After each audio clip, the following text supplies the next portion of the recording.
right, Roy, with all the fights, and I know you work with HBO, without being biased, right.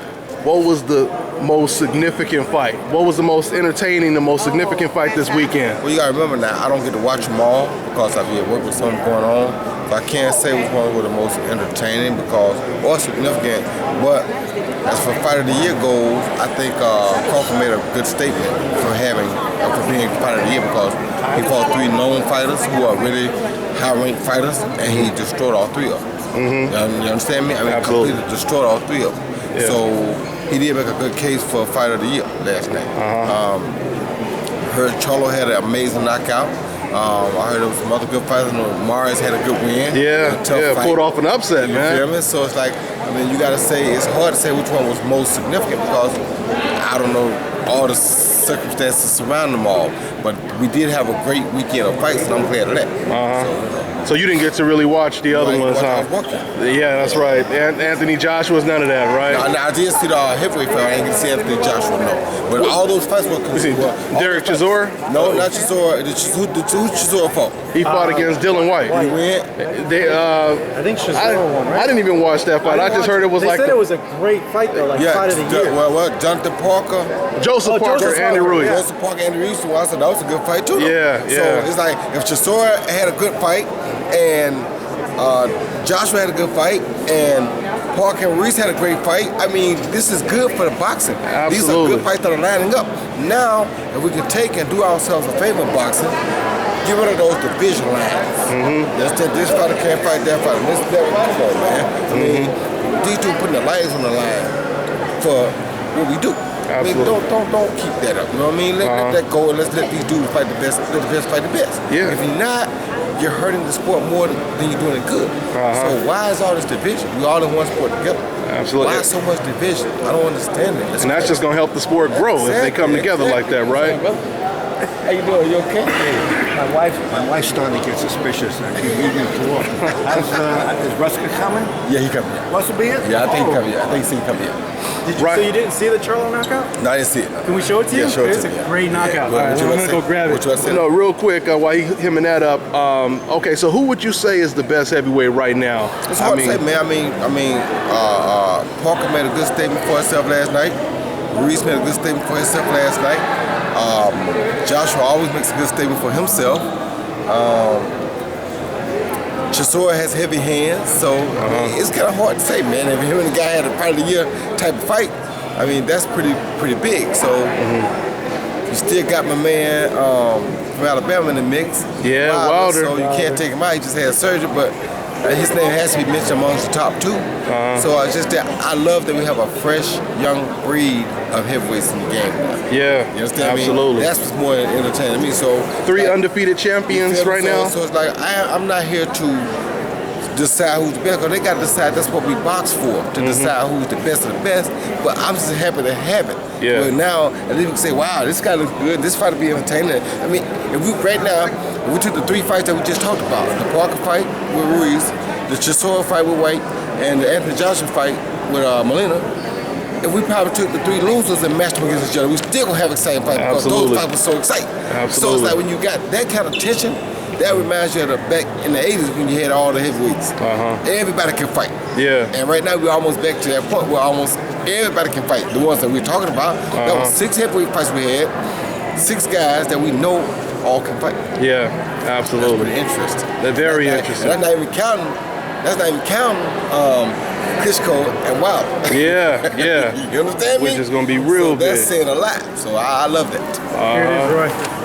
He's going to show you the Charlo Julian Williams fight, right? Oh, how am I ready? How you go back? He's showing you the highlight of the knock. It'll run right now, I think. It's coming up. Yeah, he knocked him down with a jab in the 2nd round, and then he knocked him out with an uppercut in the 6th round.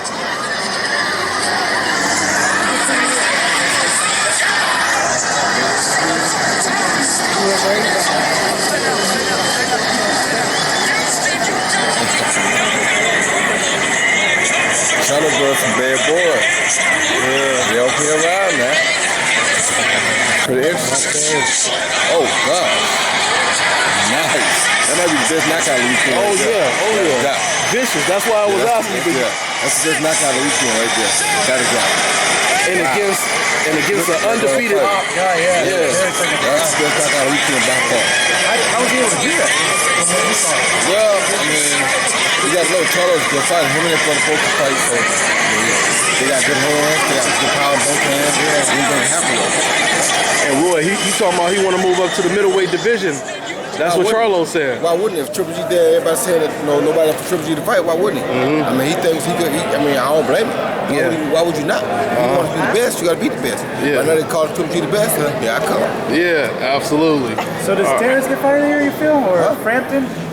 I didn't really watch Frampton a lot this year. Frampton's good, I heard too. Now I heard he had some pretty good fights this year, but just from what I know, from the opponents I seen Terrence fight, he probably be my top dog for fight of the year because he fought 3 guys that we know who these guys are. We know who John Lynn is.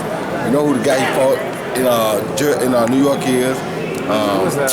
I keep Hank London. London, yeah. We know who Hank is, and we know who the Posto was. So he fought 3 guys that are right up there at the top. Nobody else that I know of really fought 3 guys. I don't know what Frampton did. Frampton, I think he beat Leo to unify the division, and then he went up and beat Leo for the title. That's 2 fights, right? Yeah, that's 2 fights, yeah. But still, that's still good. So it all depends on how you look at it. I didn't see the fight, so I don't know. I can't make that judgment. But both of them definitely deserve to be talked about in that same equation because they fought top-notch fighters. Yeah. You understand? Just Chan fought 3, he fought 2, so either one can win. This Klitschko-Joshua fight, a lot of buzz already. There's got to be a lot of buzz because Klitschko has not been known for the best of a chin, and Joshua has been known for having one of the best of a punch as a heavyweight. So that always makes it intriguing. That got to be a fight that everybody talks about because you got a classic boxer and a classic puncher. And the boxer has been known to go down to a puncher. Every loss he has, with the exception of his last one, was to a puncher. So, of course, you gotta have buzz. How could you not? Everybody wants to see, well, can he do it? Yeah. Like I was trying to explain last night. We were talking about, well, 1 in 100 does the guy get lucky and land a punch, but that's that chance why we box. Because we know that it's not over to the last bell ring. Yeah. If it happens, it happens. If it doesn't, then that's the price you pay. That's what you signed up for. That's called boxing. Yeah. How would Golovkin and Danny Jacobs play out? That'll be a good daggone fight. I don't know how to play out, but that'll be a dang good fight. One I'd love to see. Don't get it twisted. When I say, like I know Abel will take it the wrong way when I say stuff, but Golovkin is a top-notch, top-tier fighter. Don't get that twisted. Yeah. Ain't no anybody gonna beat Golovkin. You got to be on your game and be right. Because Triple G is one of the best around. He just ain't got the opponents. He don't have a resume yet. Yeah, he had the opponent. He got the resume, he just ain't got the opponents yet. So once he get the opponents in front of him, he gonna show you what he really can do. But do not get it twisted, Triple G can go. So that would be a tough fight for Danny Jacobs. Yeah. Because then he has to overcome his power. Then you gotta understand, not only does he have power, but he's also a great intelligent boxer. That's the whole problem. And that's what they fail to realize about Triple G. He ain't just a power log. Yeah. Look what he did to the kid from Canada. He went down boxing David Lemieux. with a jab. The dude can box. Yeah. The dude can change him, dude can do all kind of stuff. So don't sleep on Triple G. Like I said, I don't know why Abel took what I said the wrong way like that. I was just saying that to get recognition sometimes you gotta do something different. But it took a different fighter to be able to do something different. So I'm giving you credit saying that go to like, you can do it. But it was a lot of pro fighters that said exactly what you said, But though. you get mad and start coming, you know what I'm saying? Come on, dog, really? That's why, like I say, but that's why we have some of that problem in boxing. Yeah. We don't stick together. We always take things as somebody trying to take. I'm not taking a shot at that dude. I'm trying to tell the dude can fight. Yeah. But I'm saying you're that good. Sometimes to get special credibility, you gotta go do something special. If I'd have stayed in the middleweight like heavyweight, I wouldn't be in the top 10. I wouldn't be in the top 5. Yeah. I had to go to heavyweight to make sure I got a spot in the top 5 to show them how good I thought I was. But you was fighting like Bernard Hopkins and James Toney early in your career, I though. make them look like nobody, so people weren't caring about that. They like, yeah, we know what you can do. Them do something special, so I had to go do something special. So I'm not telling you something that I didn't do. I'm telling you that you want to be special, you gotta go do something special sometime. I wouldn't say that he can't do it. I wouldn't ask of him to do it if I thought he couldn't. Absolutely. You understand me? Yeah. Why you take that and run with that the other way, I don't get that.